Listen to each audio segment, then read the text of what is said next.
Bharatpur police के हाथ लगी एक बड़ी कामयाबी। बैंक डकैती और लूट के मास्टरमाइंड को किया गिरफ्तार। सरगना ने 6 वारदातें कबूली।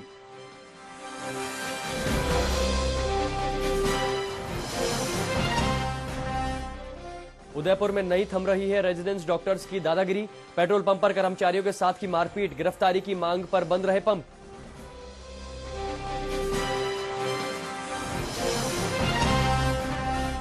अजमेर में बिजली अभियंता के साथ मारपीट ने पकड़ा तूल। साथी कर्मचारियों ने की सुरक्षा की मांग। विधायक की अगुवाई में हुई थी मारपीट।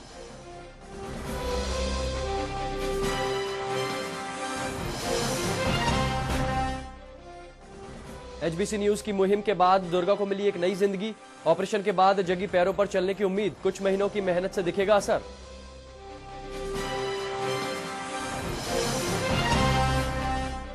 और मानसून की बेरुखी से प्रदेश में अकाल के हालात। सरकार ने हालातों से निपटने के लिए बनाई रणनीति। तो सीकर में 9 लाख पौधों पर संकट।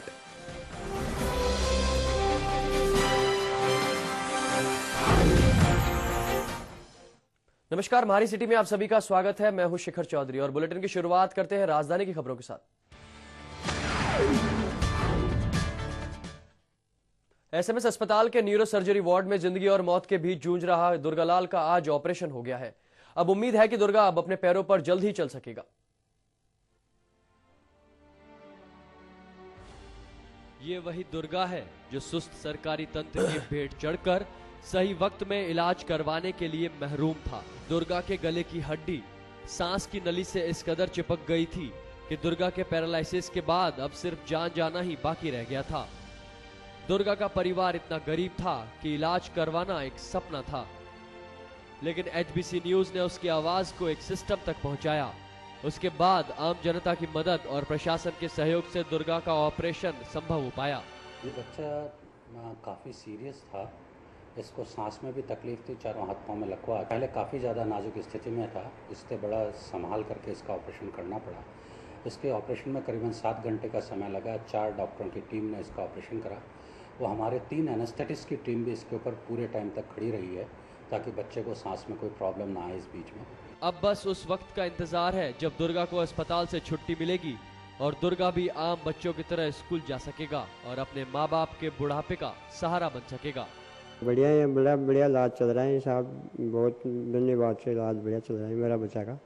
और आपने धन्यवाद, यही मेहरबानी चाहता हूँ। आखिरकार दुर्गा की जान बच गई। दुर्गा का सफल ऑपरेशन हो गया और दुर्गा अब खतरे से बाहर है। फिलहाल उसे एसएमएस अस्पताल के न्यूरो सर्जरी आईसीयू में भर्ती कराया गया है। डॉक्टरों की माने तो जल्द उसे वार्ड में शिफ्ट कर दिया जाएगा और लंबी एक्सरसाइज के बाद वो अपने पैरों पर चलने लगेगा। दुर्गा के माँ बाप डॉक्टर्स को धन्यवाद देते नहीं थक रहे। दुर्गा के माँ बाप की माने तो उनका कहना है कि किस तरह से भगवान के रूप में डॉक्टर्स और एचबीसी की टीम सामने आई और उसकी जान बच सकी। कैमरा पर्सन डीसी मीणा के साथ ऐश्वर्य प्रधान, एचबीसी न्यूज, जयपुर। आमेर महल के प्रसिद्ध दीवान ए आम का छज्जा गिरने से एक महिला पर्यटक घायल हो गई। हालांकि सुबह होने से कोई बड़ा हादसा टल गया, लेकिन इस घटना ने महल के संरक्षण की दरकार और रखरखाव की पोल खोलकर रख दी है। आपको बता दें कि महल के संरक्षण और जीर्णोद्धार के रखरखाव का काम पिछले कई सालों से चल रखा है, लेकिन आमेर का प्रसिद्ध दीवान ए आम की जर्जर काया पर प्रशासन की कभी नजर ही नहीं पड़ी। और यही कारण है कि आज सुबह तकरीबन 10 फीट लंबा छज्जा भरभरा कर गिर गया, जिससे एक महिला पर्यटक घायल हो गई। आमेर प्रशासन ने आनन फानन में टूटे हुए छज्जे के निर्माण के आदेश दे दिए हैं। इसके साथ ही महल के चारों ओर बैरिकेड्स लगाकर पर्यटकों को दीवान ए खास से भी दूर रखा जा रहा है, जिसके जर्जर होते इस महल से कोई हादसा न पेश आ सके।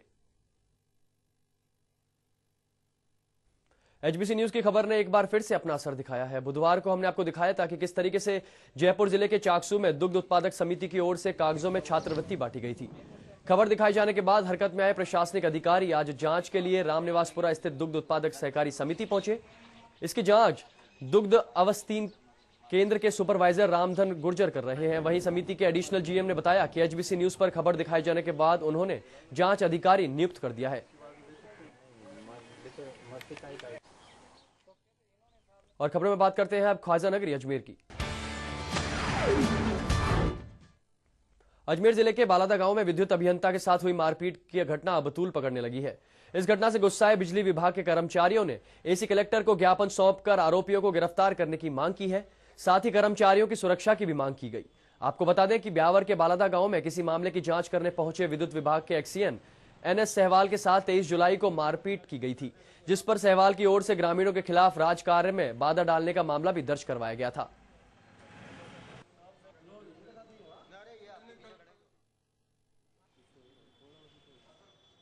तो मिस्टर सहवाल जो ब्यावर में कार्यरत है, उन्हें बिना किसी कारण के गांव वालों ने साथ जो मिसबिहेव मिस हैंडलिंग की है वो गलत है, क्योंकि ये तो उनसे मिलने के लिए गए थे। अगर किसी का आक्रोश था तो आक्रोश का कोई कारण होना चाहिए था।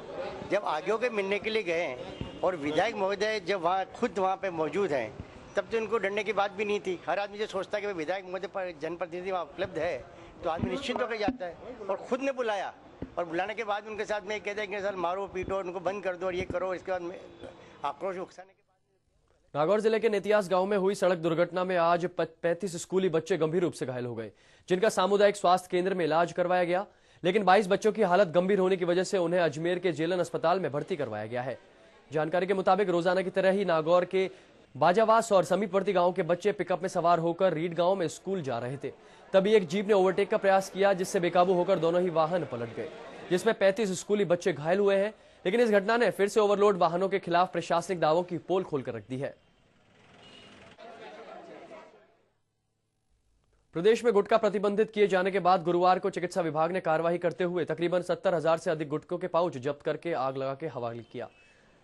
जानकारी के मुताबिक ब्यावर से बड़ी मात्रा में गुटखे की खेप अजमेर ले जाई जा रही थी। इस दौरान विभाग ने कार्रवाई करते हुए तकरीबन 70,000 से अधिक के गुटखों के पाउच बरामद किए।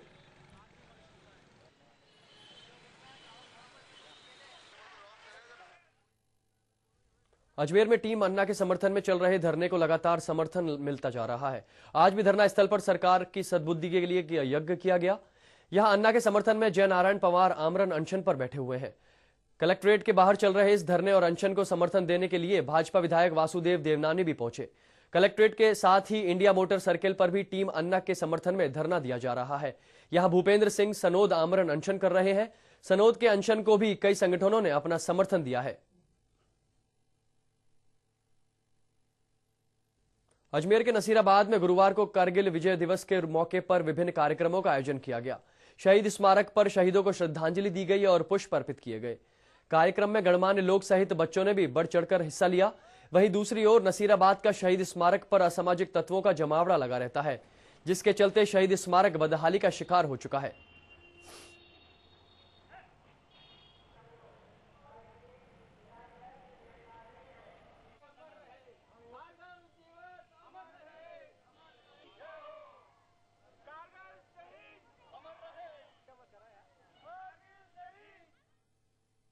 और अब बात करते हैं सूर्यनगरी जोधपुर की। चिकित्सा शिक्षा विभाग के प्रमुख शासन सचिव मुकेश शर्मा आज जोधपुर के दौरे पर रहे। यहां उन्होंने एसएन मेडिकल कॉलेज के अधीन अस्पतालों में चल रहे निर्माण कार्यों का जायजा लिया। शर्मा ने हैरत अंगेज तरीके से 2 घंटे में 6 स्थानों का निरीक्षण करके सभी को चौंका दिया। उन्होंने मेडिकल कॉलेज, उम्मीद अस्पताल, एमजी अस्पताल, एमडीएम अस्पताल, केएनटीबी अस्पताल और एम्स का निरीक्षण किया। ऐसा लग रहा था कि वे अस्पतालों को केवल हाथ लगाकर आगे बढ़ रहे हैं। हकीकत में भी वे उन्हीं स्थानों पर गए जहां निर्माण कार्य चल रहा था। उसको एक नजर देखने के बाद वे दूसरे अस्पताल की ओर बढ़ते चले गए। बाद में उन्होंने मेडिकल कॉलेज सभागार में प्राचार्य, तीनों अस्पताल के अधीक्षकों, सभी विभागाध्यक्षों के साथ एक बैठक ली। मीडिया से बात करते हुए शर्मा ने कहा कि चिकित्सकों की कमी को भरने के लिए सरकार प्रयासरत है और 2 महीने में इन पदों को भर दिया जाएगा।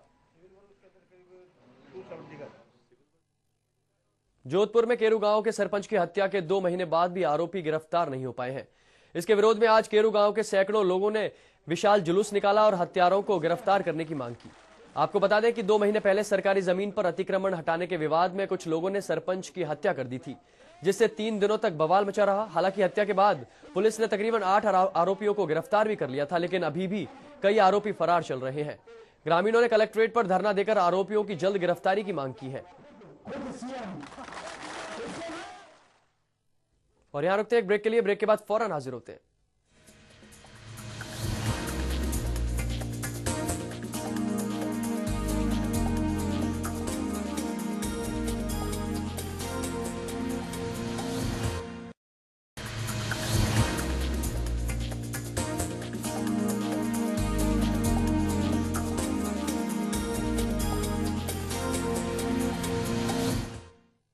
और ब्रेक के बाद आप सभी का स्वागत है। खबरों में रुख करते हैं भरतपुर का। भरतपुर पुलिस ने जिले में डकैती और लूट की वारदातों का खुलासा करते हुए मास्टरमाइंड को गिरफ्तार कर लिया है, जिसने पूछताछ में 6 वारदातें कबूली हैं। एसपी अंशुमन भोमिया ने बताया कि कुम्हेर थाना इलाके में पीएनबी बैंक के समीप डकैती की योजना बनाते समय मुकेश उर्फ चमची सिंह गुर्जर को गिरफ्तार कर लिया गया है, जिसने जिले में 6 जगह हुई बड़ी बैंक डकैतियों और लूट की वारदातें कबूली हैं। साथ ही उसने 6 लोगों की अंतरराज्यीय गैंग सरगना होना भी कबूल किया है।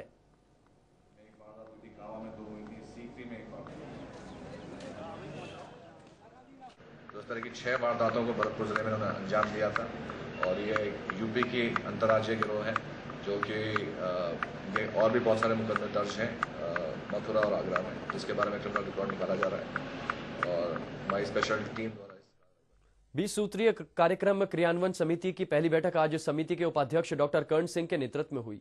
जिला कलेक्ट्रेट सभागार में आयोजित इस बैठक में जनप्रतिनिधियों ने बिजली, पानी जैसे जनहित के मुद्दे उठाए। वहीं डॉक्टर कर्ण सिंह ने अधिकारियों को समस्याओं का जल्द समाधान करने और चंबल पेयजल परियोजना के कार्यों में तेजी लाने के निर्देश भी दिए।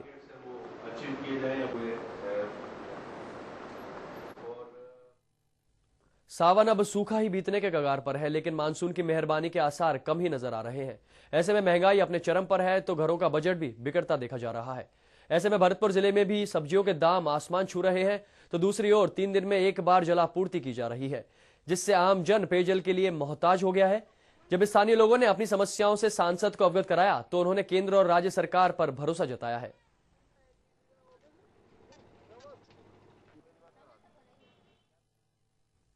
हरित राजस्थान का सपना साकार करने में अब भरतपुर जिला प्रशासन जुटता हुआ नजर आ रहा है। इसी के तहत आज केवलादेव राष्ट्रीय घना पक्षी विहार में घना निदेशक ख्याति माथुर के नेतृत्व में 1000 पौधे लगाए गए। घना को अभियान के तहत 2000 पौधे का लक्ष्य मिला था, जिसमें शेष 1000 पौधे बीजों के माध्यम से लगाए जाएंगे।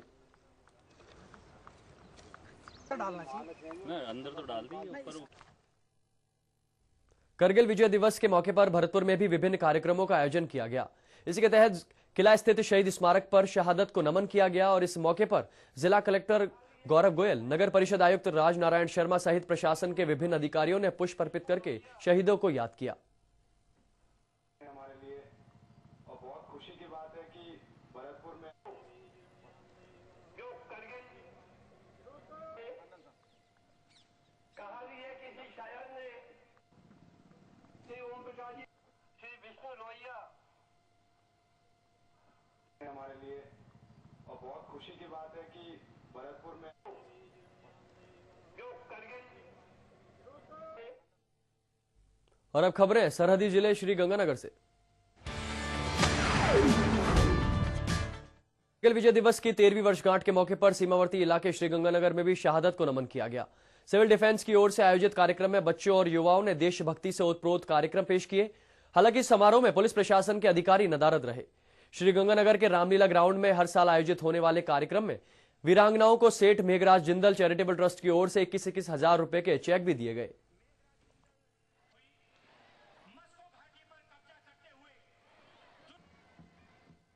आज का यह जो कारगिल विजय दिवस 26 जुलाई 2012 13वां कारगिल विजय दिवस रामलीला मैदान में समारोह पूर्वक यहाँ पर 11 वीरांगनाओं का सम्मान किया गया, जो कि विशेष रूप से झुंझुनू से यहाँ पर पधारी थी। प्रशासनिक अधिकारी और पुलिस आला अधिकारी सबको सूचना थी, परंतु यहाँ पर अतिक्रमण का जो वहाँ पर व्यस्त होने की वजह से वह नहीं आ पाए। हमें ये प्रेरणा मिलती है कि हमें देश के लिए कुछ ना कुछ करना चाहिए। हमारे वीर जवान धूप में खड़े होकर सर्दी शीत गर्मी कुछ नहीं देखते, फिर भी वो कड़ी धूप में खड़े होकर हमारे देश की रक्षा करते हैं। तो हमें ये जज्बा जागता है कि हमें भी कुछ ना कुछ देश के लिए करना चाहिए। ये प्रोग्राम बहुत अच्छा लगा मेरे को। मैं चाहती हूँ कि हर साल शहीदों को याद किया जाए और होता रहे। और अब रुक करते हैं लेक सिटी उदयपुर का। खबर उदयपुर से, जहां बुधवार रात को रेजिडेंस डॉक्टरों के द्वारा चेतक सर्किल स्थित पेट्रोल पंप पर तोड़फोड़ और कर्मचारियों के साथ मारपीट की गई थी। इस घटना को जिला पेट्रोल एसोसिएशन ने गंभीरता से लिया है और आरोपी डॉक्टर्स के खिलाफ कार्रवाई की मांग को लेकर आज शाम 5 बजे से लेकर शुक्रवार सुबह तक पेट्रोल